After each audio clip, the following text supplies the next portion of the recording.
حق و باطل کی پہچان کرنے کے لیے ہمیں اور صحیح راستے کو چننے کے لیے اور صحیح راستے پر چلنے والوں کو چننے کے لیے، اس لیے کہ راستے تو بہت سے ہیں، راستے غلط بھی ہیں، راستے صحیح بھی ہیں، لیکن صحیح اور غلط کا فیصلہ کریں کیسے؟ اس لیے کہ جو راستہ غلط ہے اس پہ بھی لوگ چل رہے ہیں اور جو راستہ صحیح ہے اس پر بھی چل رہے ہیں۔ اب یہ کیسے فیصلہ کریں گے کہ صحیح کون چل رہا ہے اور غلط کون چل رہا ہے؟ اللہ رب العزت نے قرآن کریم فرقان حمید ہمیں عطا فرمایا کہ بندو جب کوئی مسئلہ تمہیں درپیش آئے تو میرے قرآن کو کھول لینا، یہ تمہیں بتائے گا صحیح کیا ہے اور غلط کیا ہے۔ اللہ اکبر! آج بھی ہم ایک راستے پر چل رہے ہیں، وہ راستہ اولیاء اعظام کا کہلاتا ہے، وہ راستہ اللہ والوں کا کہلاتا ہے، وہ راستہ حق و باطل کی پہچان کا کہلاتا ہے، وہ راستہ دلوں کو زندہ کرنے والا کہلاتا ہے، وہ راستہ دنیا میں ہمیں کامیابی کا ذریعہ بتاتا ہے تو آخرت میں ہمیں بھی کامیاب بنانے والا راستہ بتاتا ہے۔ آج بات یہ ہے کہ بات سنو، یہ کہا جاتا ہے کہ آج تم گنبدوں پر جاتے ہو، مزاروں پر جاتے ہو، مقبروں پر جاتے ہو، وہاں چادر چڑھاتے ہو، وہاں پر شرک کرتے ہو، بدعت کرتے ہو، جو کہ کوئی معلوم نہیں، اس کی حقانیت کی کوئی پہچان نہیں۔ اللہ اکبر! مقبرے تو دنیا کے اندر بے شمار ہے۔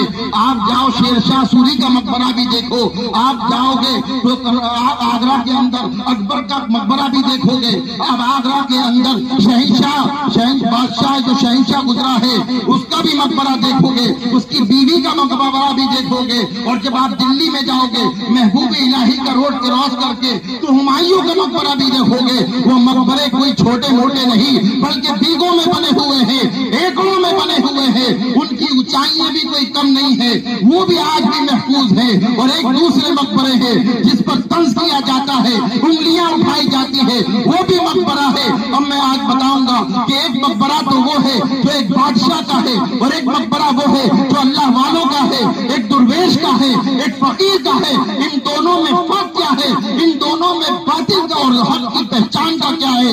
ان دونوں میں فضل کس پر ہو رہا ہے؟ ان دونوں پر کیا معاملہ ہے؟ آئیے آگرہ کے اندر شاہجہاں کا مقبرہ دیکھے، جسے دنیا تاج محل کہتی ہے، ورلڈ کے اندر نمبر 1 پہ آتا ہے کہ تاج محل وہ ہے جس کی خوبصورتی نمبر 1 پر ہے، تاج محل وہ ہے جو 7 عجوبوں میں ایک عجوبہ کہلاتا ہے، اور آج تک سالوں ہو گئے وہ پہلے نمبر پہ آ رہا ہے۔ لیکن دیکھنے کی بات یہ ہے، کیا آپ نے تاج محل کے اندر قرآن پڑھتا ہوا دیکھا؟ کیا آپ نے تاج محل کے اندر درود پڑھتا ہوا دیکھا؟ کیا آپ نے تاج محل کے اندر کبھی گئے ہو یا نہ گئے ہو؟ میں جانے والے سے پوچھتا ہوں، کیا آپ نے دیکھا کہ وہاں کوئی طلب کر رہا ہو، کوئی وسیلہ پیش کر رہا ہو، وہاں کوئی کھڑا ہو کر اللہ کا ذکر کر رہا ہو؟ چاہے وہ ہمایوں کا مقبرہ ہو، چاہے وہ شیر شاہ سوری کا مقبرہ ہو، چاہے وہ اکبر کا مقبرہ ہو، چاہے وہ شاہجہاں کا مقبرہ ہو، چاہے دنیا کی کسی بھی بادشاہ کا، کسی بھی نواب کا مقبرہ ہو، اس مقبرے پر آپ کو قرآن کی تلاوت نظر نہیں آئے گی، درود کی آواز نہیں آئے گی، اللہ کی ذکر کی آواز نہیں آئے گی۔ لیکن آئیے ایک فقیر کی بارگاہ میں وہاں جاتے ہی نورانیت کی برسات نظر آتی ہے، وہاں حق و باطل کی پہچان نظر آتی ہے، وہاں قرآن کی آواز سنو آتی ہے، وہاں سجدہ تلاوت نظر آتا ہے۔ تو پتہ چلا جہاں پر اللہ کا ذکر ہو، جہاں پر اللہ کا ذکر کیا جاتا ہے، وہاں پر ہی اللہ کا انعام ہوتا ہے۔ آج دیکھو مخدوم مہینے میں ہما وقت صبح شام رات دن اللہ کا ذکر ہو رہا ہے، اور ایک طرف بادشاہ کی طرف چلے جاؤ، نہ کوئی ذکر ہے نہ کوئی خیر ہے، تو پتہ چلتا ہے جس پر اللہ کا فضل ہوتا ہے وہاں عبادتیں ہوا کرتی ہیں، وہاں ریاضتیں ہوا کرتی ہیں، وہاں دلوں کو زندہ کیا جاتا ہے۔ کچھ دیر پہلے اللہ اکبر ہمارے یوسف خلیفہ صاحب نے بات چڑھی فاطمہ الزہرا سلام اللہ علیہا کی، ارے ان کی تو دھولوں سے ولی بنتے ہیں، ان کے تو قدموں میں تاج رکھے ہوتے ہیں۔ آپ جانتے ہیں، میں ایک واقعہ مختصر سا بتاؤں گا، اللہ ان کے ایک اس واقعے سے آپ کو ان کی قدر معلوم ہوگی۔ بے اجازت جن کے گھر جبریل بھی جاتے نہیں، قدر والے جانتے ہیں قدر شان اہل بیت۔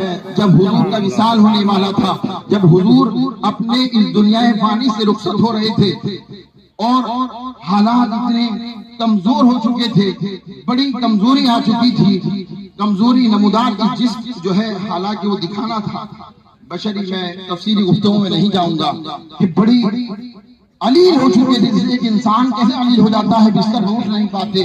آخری وقت تھا, بخار کی وہ شدت تھی کہ کپڑا گیلا رکھ رکھ کر حضور کو پوچھا جا رہا تھا کہ شدت بخار بہت تیز تھی, شدت بخار بڑی تیز تھی. کپڑا بھگو کے فاطمہ زہرا سلام اللہ علیہا پوچھتی جاتی تھی. اچانک ایک دستک ہوئی. دستک جانتے ہیں کیسے ہوتی ہے؟ دروازہ کھٹکھٹایا جاتا ہے, فوراً دستک پہ دروازے پر فاطمہ زہرا سلام اللہ علیہا پہنچی اور پوچھتی ہیں کون؟ کہا ابا حضور سے ملنا ہے. کہا ابھی نہیں, ابھی علیل ہے, بعد میں آنا.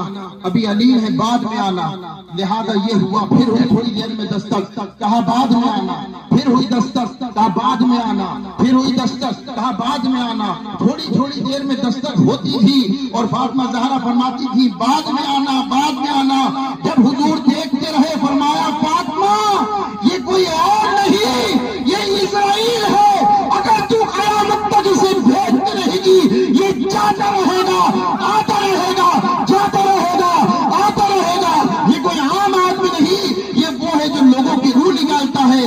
یہ تو تیرے بابا کو یہ رتبہ عطا کیا ہے کہ میرے دروازے پہ آ کر پوچھ رہا ہے کہ فاطمہ دستک دے رہا ہے. یہ کسی کے دروازے پر دستک نہیں دیتا, یہ ہے فاطمہ زہرا. ارے اسرائیل کو جو لوٹا دے اسے فاطمہ زہرا کہتے ہیں.